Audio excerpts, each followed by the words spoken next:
काले रंग की वजह से काजल को शादी के बाद अपने ससुराल में हमेशा ताने मिलते थे। नौबत यहाँ तक आ गई थी कि वो अपने सौतन की गृह प्रवेश भी करवाना पड़ रहा था। अरे कहाँ रह गई? आरती की थाली लाने में इतनी देर। जल्दी जा, मोहन और सुनैना दरवाजे पे खड़ी है। लाई माँ जी, ओ दिया। फालतू की बातें छोड़ और बहू का गृह प्रवेश करा। माँ, तुम भी क्या हो? इसके हाथ से गृह प्रवेश करवा रही हो? इसकी शक्ल देखकर ही वैसे भी मूड खराब हो जाता है। अरे मैं इसीलिए तो करवा रही हूँ ताकि इसे भी तो पता चले कि सौतन की गृह प्रवेश करवाने में कैसा लगता है। जब ये खुद ही तलाक नहीं लेनी चाहती थी, इसे इसी घर में रहना है, घर की कोने में पड़ी रहूंगी यही बोलती थी। और फिर घर के कामों के लिए नौकरानी भी तो चाहिए थी। ये चली जाती तो घर के काम कौन करता? काजल मोहन और सुनैना की आरती उतारती है और अंदर लेकर आती है। काजल के साथ पूरे घर में नौकरानी की तरह व्यवहार किया जाता था, पर काजल की मजबूरी थी, वो चुपचाप सारे अत्याचार सहती थी। अगले दिन माँ जी, मैं और मोहन शाम को मूवी देखने जा रहे हैं, पर मेरे कपड़े धोने थे, कई दिनों से इकट्ठे हो गए हैं। अरे बहू, कैसी बातें कर रहे हो? तुम आराम से पिक्चर देखने जाओ। कपड़े काजल धो देगी, मैं उसे अभी बुलाती हूँ। काजल, ओ काजल, इधर आ। सारे कपड़े धोकर प्रेस कर कर सुनैना बहू के कमरे में रख देना। ये और मोहन पिक्चर देखने जा रहे हैं। और कुछ काम है सुनैना बहू, होगा तो बता दे, ये कर देगी। अब कुछ नहीं माँ जी, बस मैं तैयारी हो रही थी। तैयार हो ले, मोहन आने वाले ही होंगे। मैं इनमें से क्या पहनूं माँ जी? अरे बहू, तू जो कुछ भी पहन ले, तेरे ऊपर तो सब अच्छा लगता है। तेरा मन जो चाहे वो पहन ले। तू इतना गोरा चिट्टा और सुंदर भी तो है। काजल, तुम बताओ ना मैं क्या पहनूं? बहू, कैसी बातें कर रहे हो? ये तुम्हें क्या बताएगी? इसका रंग तो देखो, इतना काला है। ये खुद ही कुछ पहनती है तो अच्छी नहीं लगती, तो किसी को क्या बताएगी? इसकी कोई शक्ल है, न रंग रूप, न नए नक्शा। आजकल ऐसा कौन है? अपना अपमान सुनते हुए काजल की आंखों में आंसू आ गए और वो चुपचाप अपना काम करने लगी। सुनैना के आ जाने पर मोहन भी बदल गया था। वह हमेशा काजल का भी अपमान करता था। एक दिन काजल बाजार होते हुए अपने माँ के घर चली गई और वहाँ जाने के बाद उसकी आंखों से आंसू रुकने का नाम ही नहीं ले रहे थे। मैंने तुमसे पहले ही कहा था कि तुम मोहन से तलाक ले ले, लेकिन तूने लिया नहीं। घर में सौतन के साथ तू नहीं रह पाएगी बेटी, अभी भी समय है, अभी तू तलाक ले ले। माँ जी, कैसी बातें कर रही हो? अपने घर में बुलाकर यहाँ अपमान करवा रहे हैं का? कोई जरूरत नहीं, अब अपने ही घर में रहो। यहाँ में हमारे भी बच्चे बड़े हो रहे हैं। बुरा न मानो तो एक बात कहूँ, तुम्हारा रंग भी काला है। अब तुम से कोई भला कौन गोरा चिट्टा आदमी शादी करेगा? तभी तो दामादी दूसरी शादी करके कोई सुंदर लड़की ले आया। नहीं भाभी, मैं यहाँ नहीं आ रही हूँ, मैं तो बस माँ से मिलने आई थी। माँ, मैं चलती हूँ। भाभी की बातें सुनकर काजल को बहुत बुरा लगा और वह रोती हुई घर वापस आ गई। कुछ दिनों बाद करवा चौथ का व्रत आना था। अब उस व्रत को तो सुनैना रख ही रही थी, क्योंकि उसका पहला करवा चौथ था। काजल बहुत सालों से ही भी व्रत करते आ रही थी, इसीलिए वो चाहती थी कि इन साल भी वो मोहन के लिए व्रत रखेगी।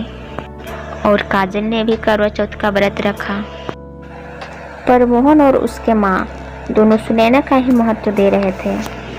सुनैना बहू, तुम सुबह से ही भूखी हो, बस थोड़ा देर रहो, अब चांद निकलने ही वाला है। उसके बाद तुम मोहन के हाथों से पानी पीकर व्रत खोल लेना। जी माँ जी, वैसे ही मैं तो मोहन की लंबी आयु के लिए ही तो व्रत कर रखी हूँ। जीती रहो बहू, जीती रहो। तुम जैसी सुशील बहू के लिए तो मैं चाहती थी। तुम्हें वो सब गुण है जो काजल में नहीं है। माँ जी, मैंने सारा खाना बना के रख दी है। अब कहूँ तो मैं मंदिर होकर आ जाऊँ? अगर तू सारा खाना बना दी है तो वैसे भी तेरा यहाँ कोई काम नहीं है। वैसे भी मोहन तो सुनैना को ही पानी पिलाएगा। तुम अपने आप ही पानी पीकर अपना व्रत खोल लेना। इस व्रत का तुम्हारे लिए कोई महत्व नहीं है, जबकि मोहन तो सुनैना को ही पत्नी मानता है और मैं भी इसको ही बहू मानती हूँ। माँ जी, मैं अभी आई। काजल रोते हुए बाहर जाती है तो तभी सुनैना ने उसका रास्ता रोक लेती है। माँ जी की बात तो तुम सुन ही ली होगी, अब मेरी एक बात भी कान खोल के सुन लो। अब कुछ ही दिनों में इस घर से तुम्हें ना निकाल दिया तो मेरा नाम भी सुनैना नहीं। मुझे बहुत जोरों से भूख लगी हुई है, मगर हाँ, माँ जी के बारे में इस बारे नहीं बताना, नहीं तो मुझसे बुरा कोई नहीं होगा। काजल जानती थी कि सुनैना ने झूठी व्रत रखी हुई है। वह मंदिर चली जाती है। मंदिर में आरती हो रही थी, इसलिए वो वहीं बैठ जाती है। तभी एक लड़का वहाँ वापस आता है। काजल भाभी, मोहन भैया सीढ़ियों से गिर गई है, उसे बहुत चोट आई है। क्या सीढ़ियों से गिर गई है? हे देवी मैया, मेरे पति की रक्षा करना। काजल दौड़ते हुए घर जाती है। मोहन को डॉक्टर के पास ले जाया जाता है और कुछ समय के लिए वह पूरी तरह अपाहिज हो गया था। जैसे सुनैना को यह बात पता चली तो वह मोहन से दूर रहने लगी। ऐसे ही एक दिन, सुनैना बहू, तुम कहाँ जा रही हो? तुम्हारा हाथ में ये अटैची और बैग कैसा?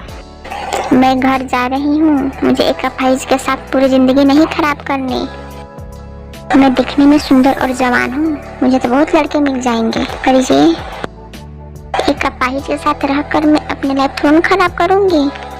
मुझे माफ करना, मैं ये रिश्ता तोड़ रही हूँ। अब मुझे मोहन के साथ नहीं रहना। तारा, मैंने तुमसे शादी की, तुम्हारे साथ 7 फेरे लिए, मैंने तुम्हें अपनी पत्नी माना और तुम मुझे इस मुसीबत के पल में छोड़ के जा रही हो। तारा, तुम तो रवि से प्यार करती हो ना? माँ जी, प्यार एक चलते फिरते इंसान से होता है, एक बीमार और अपाहिज से नहीं।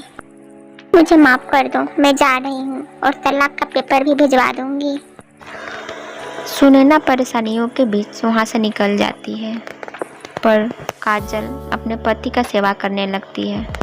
काजल अपने पति की दिन रात सेवा करती है।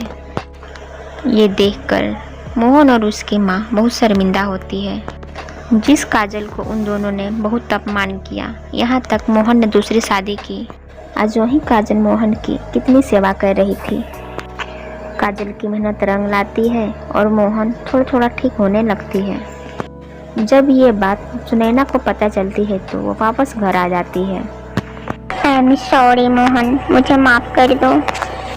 मैं घबरा गई थी, अब मैं वापस आ गई हूँ। देखना, मोहन अब बहुत जल्दी ठीक हो जाएंगे।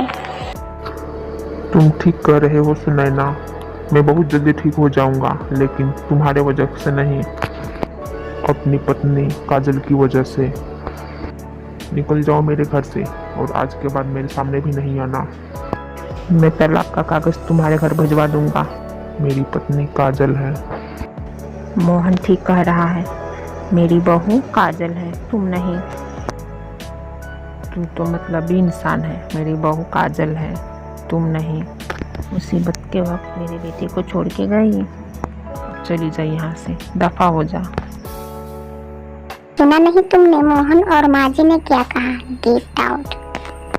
सुनैना वहाँ से पैर पटकती हुई वापस चली जाती है। काजल को अपने पति और सास मिल जाती है और उस दिन के बाद वह खुशी खुशी अपने परिवार के साथ रहने लगती है।